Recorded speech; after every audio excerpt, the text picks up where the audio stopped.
Transmission line equations. This video will have two parts to it. In the first part, where we'll spend most of the time, is deriving the transmission line equations, and I'll reserve what those are when we get to them. From those, we will derive the wave equations for transmission lines. Transmission line equations. Many transmission lines support TEM modes. And even the ones that do not support a mode that is very close to TEM, and it's usually a good approximation to just say it supports a TEM mode. But for transmission lines that support the TEM mode, there's something very special about that. And it turns out that the electric field is uniquely related to the voltage, and the magnetic field is uniquely related to current. Therefore, if you know the voltage and just the voltage, you'll know the electric field. And the voltage is a nice scalar quantity, so that's very good.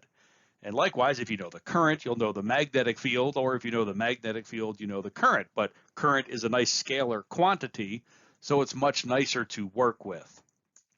And so how these are related, it's different for each, but the electric field and the voltage are related through this line integral. So if we perform a line integration from, let's say, the signal line to ground here in the case of a microstrip, we will get the voltage between these two pieces of metal right at this point where we've done the line integral.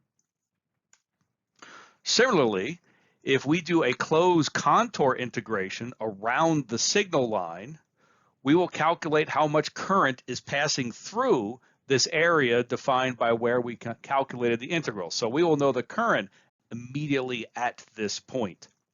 So that's how those two are related. We start with the transmission line equations, and we'll derive these in the next set of slides. But these two equations here are what are called the transmission line equations. If you remember what we did for electromagnetics and waves, we're going to parallel that, but really much simpler in one dimension. We had Maxwell's equations, and we had the curl equations.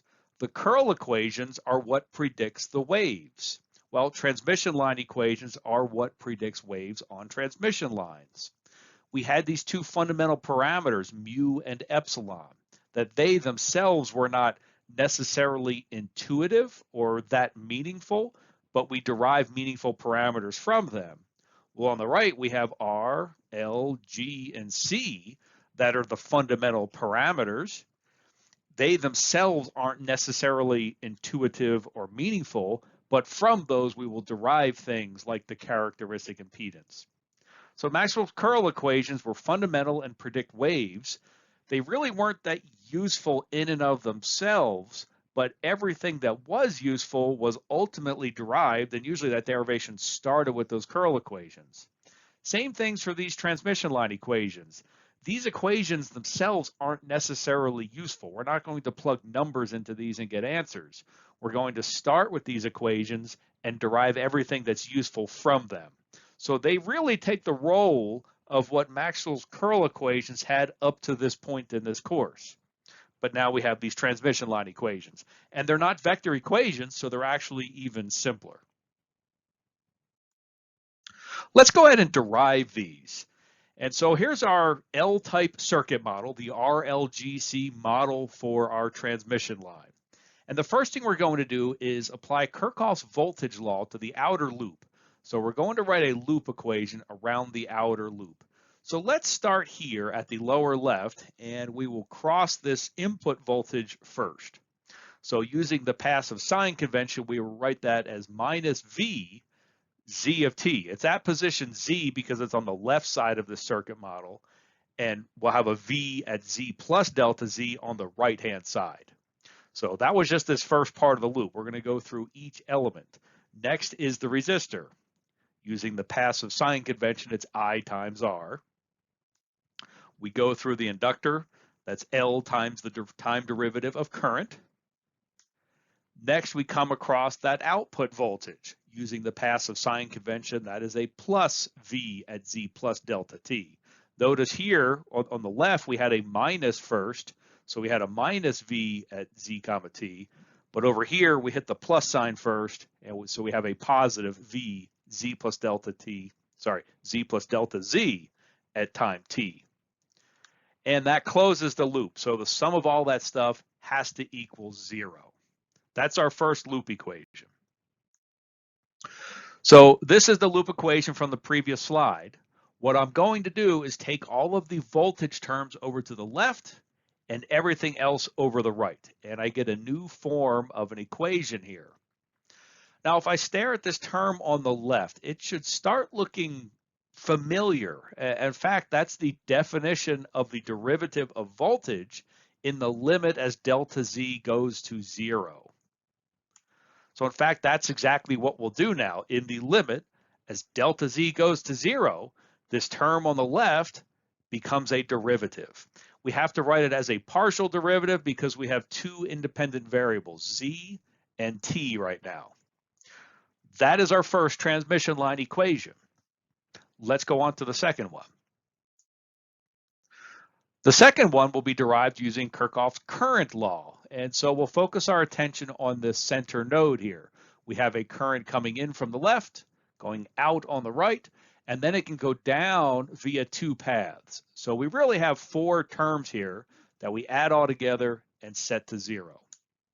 So the current coming in from the left will be current at position ZT because it's the current coming in all the way from the extreme left. So that's the first term in our KCL equation, Kirchhoff's current law. The output current is the current at IZ plus delta Z, because that's the current on the far right side of this. Using the passive sign convention, the current coming in is written with a positive sign, and the current leaving is written with a negative sign. Two more terms to write. We have the current leaving through the conductance G, and that's simply written as conductance times the voltage. And which voltage? The one on the far right. And then the last exit path is the current through the capacitor, which is C times the derivative of voltage with respect to T. Again, which voltage? The voltage on the right-hand side of the circuit. So this top equation is what we had from the previous slide. What I'm going to do now is bring all of the current terms over to the left and everything else on the right. And if we stare at this left-hand side long enough, we'll realize that's the definition of a derivative in the limit as this delta z goes to 0. So that lets us rewrite the equation as our second transmission line equation. And we have two partial derivatives because we have two independent variables, z and t. So we've derived the two transmission line equations by applying circuit theory to our RLGC circuit model. Transmission line wave equations. So these were the two equations that we derived that we called the transmission line equations. These are time domain equations. At this point, we would like to analyze the transmission line in the frequency domain. So we want to Fourier transform these equations where the t essentially becomes an omega or frequency. When we Fourier transform them, we get equivalent equations. They're serving the same purpose. This is like Maxwell's curl equations in the frequency domain. In the frequency domain, these are given the name the Telegrapher equations. So Telegrapher equations are not the time domain, they're the frequency domain version. Notice the derivative has become an ordinary derivative. That's because omega, while it's a value we'll have to plug in, it's not one of the independent variables. Frequency is fixed here. It's not going to change. So this is the starting point for deriving the wave equation. We have these two Telegrapher equations. Let's derive a wave equation in terms of the voltage. To do that, we'll start with equation 1 and we'll differentiate this with respect to z. So when we do that, we have this first order derivative with respect to z. That becomes a second order derivative. The r plus j omega L, that's constant with respect to z, so we don't do anything with that. But we do differentiate I. We end up with a first derivative of I with respect to z. Well, so what do we do with this first derivative of I? Well, if we look at equation 2, This is an expression for the first derivative of I, although we have to remember there's a negative sign out here, but we can easily bring that over to the other side. So we have an expression now that we can replace this first derivative of I, and we'll get one equation completely in terms of voltage.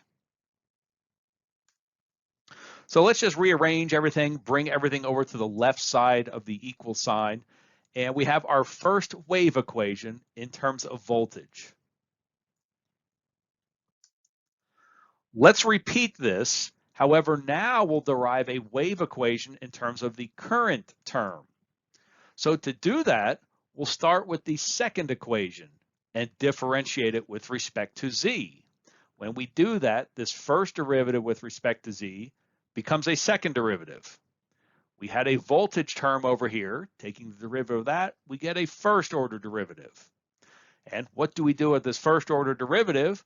Well, equation 1 relates the first order derivative of v to some stuff on the right. We just have to remember there's this negative sign here to account for that.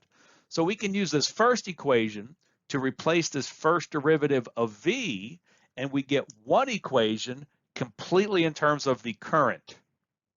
Well, rearranging terms, bringing everything over to the left of the equal sign, we now have a second wave equation, but this one in terms of the current. Now we derived two different wave equations, but both of them had this combination of terms here, this G plus J omega C and an R plus J omega L. Let's define this as gamma squared. So in other words, gamma will be the square root of the product of these two things. And we're going to call this gamma the propagation constant. And it is a complex number. It's a complex number because G and R are real, and C and L, well, J omega C and J omega L are imaginary. So we have complex numbers here.